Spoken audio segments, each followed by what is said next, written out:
Hey guys, this is सल्फे and welcome to my YouTube channel. तो फिलहाल अभी आप जो देख पा रहे हो आपके स्क्रीन पे है बेहद इंपॉर्टेंट क्वेश्चन जो कि क्लास 10th के क्वाड्रेटिक इक्वेशन का है। और मैं आपको बताना चाहूंगा कि इस क्वेश्चन का सॉल्यूशन कैसे होगा, क्योंकि आप सभी जानते हो कि मैं मेरे ख्याल से ऑलमोस्ट बहुत सारे बच्चे जो होते हैं, मैक्सिमम बच्चे बोट वाले केसेस में फंस जाते हैं, यानी up stream and down stream वाले केसेस में फंस जाते हैं। सो मैंने सोचा कि इसका एक क्वेश्चन मैं आपको बता दूं बिल्कुल अच्छे से, अच्छे अंदाज में। तो मेरे साथ बने रहिएगा। कहने का मतलब है कि वीडियो को एंड तक देखिएगा, सारी बातें मैं इस वीडियो में सिखाने वाला हूं। तो आइए क्वेश्चन पहले क्या कर रहा है गौर मारते हैं। The speed of a boat in still water is 15 kilometre per our. It can go 30 km upstream and return downstream to the original point in 4 hours and 30 minutes. Find the speed of the stream. तो मैं आपको इसमें बताना चाहूंगा कि यहाँ पे दो बात हुई है, एक अप स्ट्रीम एक डाउन स्ट्रीम की बात। तो सबसे पहले बता दूं मैं अप स्ट्रीम क्या होता है एंड डाउन स्ट्रीम क्या होता है। तो मेरे प्यारे दोस्तों, हमेशा याद रखना कि अप स्ट्रीम में क्या होता है कि कोई ऑब्जेक्ट है और दोनों ऑब्जेक्ट जो है बिल्कुल अपोजिट डायरेक्शन में चल रहा हो, अपोजिट डायरेक्शन में आ रहा हो। मतलब कहने का सेंस क्या है कि आपने कभी नोटिस किया होगा, आप रोड पर चल रहे हो और कभी आपने नोटिस किया होगा कि आप इस डायरेक्शन में जा रहे हैं और हवा जो है आपकी तरफ आ रहा है, ये एक अपोजिट डायरेक्शन हुआ। तो उस केस में क्या होता है, आपके स्पीड को हवा का स्पीड जो होता है अपोज करता है। मतलब यह कि आपको चलने में बहुत ही परेशानी का सामना करना पड़ता है। मतलब कहने का सेंस क्या है कि अगर मान लो आप 20 किलोमीटर पर आवर की स्पीड से जा रहे हो और वो हवा की स्पीड है मान लो 5 किलोमीटर पर आवर, तो बताओ नेट स्पीड क्या होगा। नेट स्पीड 20 माइनस 5 यानी 15 हो जाएगा। क्यों? क्योंकि हमारा जो स्पीड 20 था और हवा का जो स्पीड है उसने तो हमें अपोज किया, रुकावट पैदा किया। तो इसको कहते हैं अप स्ट्रीम। मतलब अप स्ट्रीम, सिंपल सी बात याद रखना कि अगर कोई दो ऑब्जेक्ट अपोजिट डायरेक्शन में जा रहा हो तो वहां पे अप स्ट्रीम। और डाउन स्ट्रीम की बात मैं करूं तो मान लो कि मैं इस डायरेक्शन में जा रहा हूं 20 के स्पीड से और हवा भी उसी डायरेक्शन में जा रहा हो, बह रही हो 5 किलोमीटर पर आवर की स्पीड से।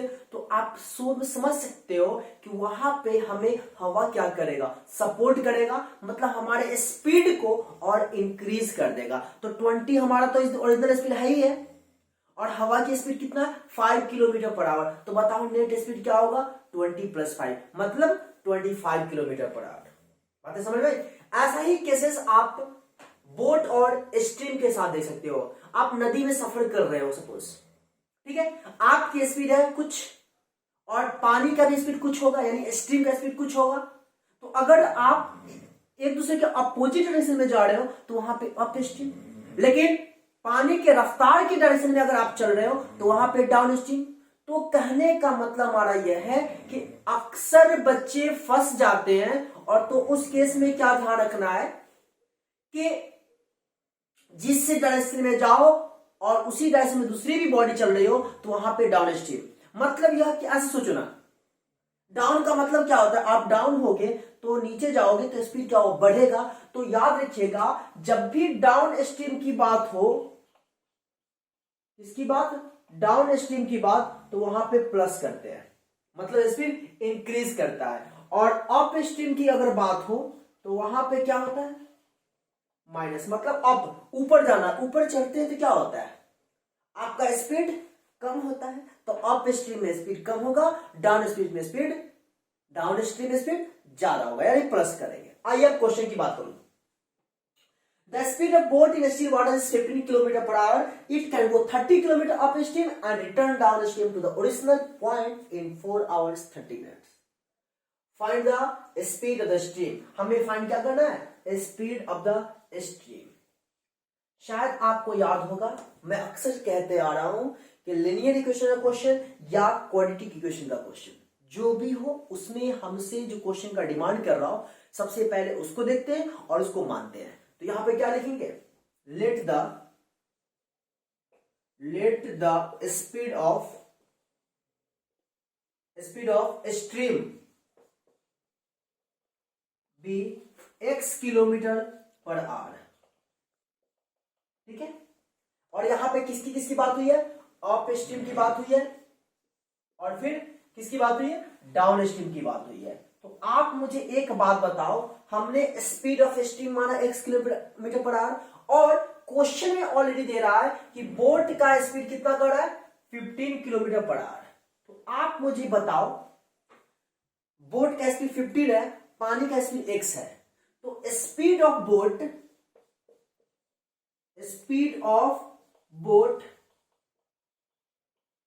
इन स्टिल वाटर कितना होगा, खुद सोचो।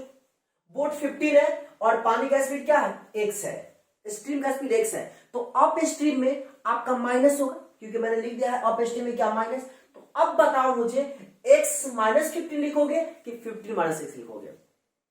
तो सिंपल सी बात याद रखिएगा, ज्यादा वाला में से कम को घटाते हैं, कम वाले को माइनस करते हैं, तो ज्यादा स्पीड तो बोट का होगा, पानी का स्पीड तो बोट से कम ही होगा ना।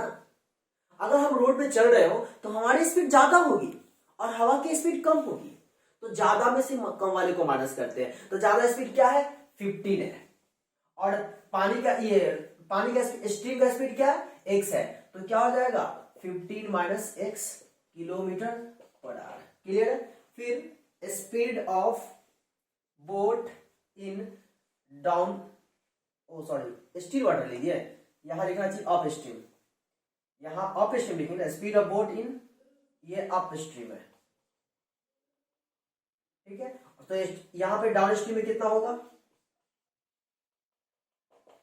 Speed of boat in down stream क्या हो जाएगा, डाउन स्ट्रीम में प्लस होगा, तो क्या लिखेंगे 15 plus x kilometre per our. Clear बात है।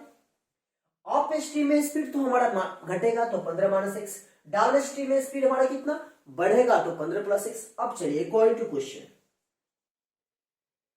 अप स्ट्रीम और डाउन स्ट्रीम दोनों में जाने में टाइम कितना लगता है, 4 आवर्स 30 मिनट्स।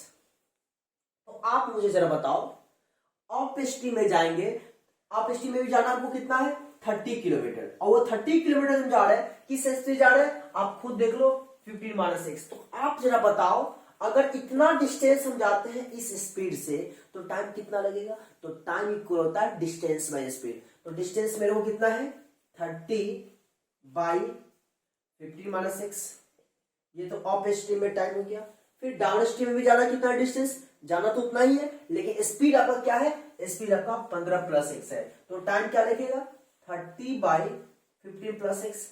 और अप स्ट्रीम और डाउन स्ट्रीम दोनों में जाने में टाइम जो लगता है मेरे को कितना करा है 4 आवर्स 30 मिनट, तो 4 प्लस 30 मिनट्स को लिखेंगे 30 बाई 60, 30 गुना 60 क्या आ जाएगा 9/2। क्लियर बात है। अब इसी को सॉल्व करना है और आंसर ले आना है, कैसे, जरा गौर फरमाइए।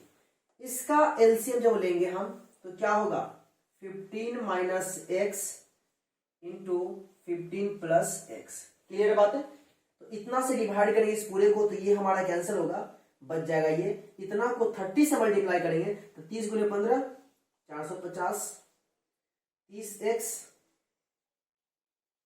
क्लियर बात है। फिर प्लस इतना से डिवाइड करेंगे पूरे को तो ये कैंसिल होगा, बच गया 15 माइनस एक्स, और इस 15 माइनस एक्स को 30 से मल्टीप्लाई करेंगे तो क्या आएगा 450 माइनस 30x डेट इक्वल, यहां क्या बच गया 9/2। क्लियर बात है। अब बताओ मुझे 430x से ये 30x आपका फिनिश हो जाएगा, हाँ या ना। और मुझे आप बताओ, नीचे दिख रहा है, चलिए तो 450 और 450 कितना हो जाएगा 900 by a minus B into A plus B, क्या होगा a square minus B square, तो 15 का square 225 minus X square equal इधर क्या है 9/2। यहां तक तो बातें उम्मीद है समझ में आ गई होगी आपको। क्लियर बातें, एक दिख भी रहा होगा। अब बताओ, जब मेरे को यहां पे 900 by 225 minus X square equal 9/2 है, इसको सॉल्व करने के लिए खुद सोचो, क्या मैं इस 9 से इसको 100 टाइम्स कैंसिल कर सकता हूं, कहोगे बिल्कुल सर। तो अब क्रॉस मल्टीप्लाई करेंगे तो क्या आएगा 225 minus X square that equal क्या होगा 100 इंटू 2 200। क्लियर है बातें, सारी बातें क्लियर है। अब जरा मुझे बताओ क्या मैं इसको लिख सकता हूं 225 minus 200 that equal X square. Clear है, तो घटाओगे आप तो कितना आएगा 25 इक्वल एक्स स्क्वायर। और इसी को यहां पर हम जब सॉल्व करेंगे तो खुद सोच सकते हो कि x इक्वल क्या होगा प्लस माइनस 25 हो जाएगा, स्क्वायर हटेगा प्लस माइनस 25 और x का वैल्यू आपका आ जाएगा 5 आएगा और माइनस 5 आएगा। अब मुझे बताओ हमें तो स्पीड लेना है और स्पीड आपका पॉजिटिव में होगा या नेगेटिव में, तो कहोगे सर पॉजिटिव में होगा। सो यहां लिख सकते हैं क्या speed of boat speed of the stream कितना हो जाएगा प्लस में 5 किलोमीटर पर आवर। और हमने यही तो एक्स माना था स्पीड ऑफ स्ट्रीम, तो देखिए आपके सामने स्पीड ऑफ स्ट्रीम आता है 5 किलोमीटर पर आवर। उम्मीद है बातें आपको समझ में, इसमें ज्यादा कुछ नहीं, थोड़ा सा ध्यान रखना यह है कि अप स्ट्रीम के केसेस एंड डाउन स्ट्रीम के केसेस में आप क्या फॉर्म करते हो, आप इक्वेशन को कैसे फॉर्म करते हो, ये बातें याद रखना। सिंपल मैं एक बात और आपको बताना चाहूंगा कि जब भी अप स्ट्रीम की बात हो तो वहां पे आप माइनस करोगे और जब भी डाउन स्ट्रीम की बातें हो वहां पे आप प्लस करोगे। लेकिन प्लस और माइनस किसमें करना है, ज्यादा वाला में कम वाले को प्लस करना है और ज्यादा वाले में कम वाले को माइनस करना है। मतलब अप स्ट्रीम में अगर आप माइनस करोगे तो ज्यादा वाला में से कम को माइनस करोगे, है ना, और डाउन स्ट्रीम में प्लस करोगे तो ज्यादा वाला में कम वाले को प्लस करोगे। तो इसी यहीं पर आपको इस क्वेश्चन का सॉल्यूशन कंप्लीट होता है।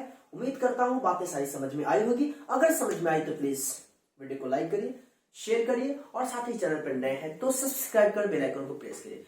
फिर मिलते हैं नए वीडियो में नई एनर्जी के साथ, तब तक के लिए बाय बाय, जय हिंद जय भारत।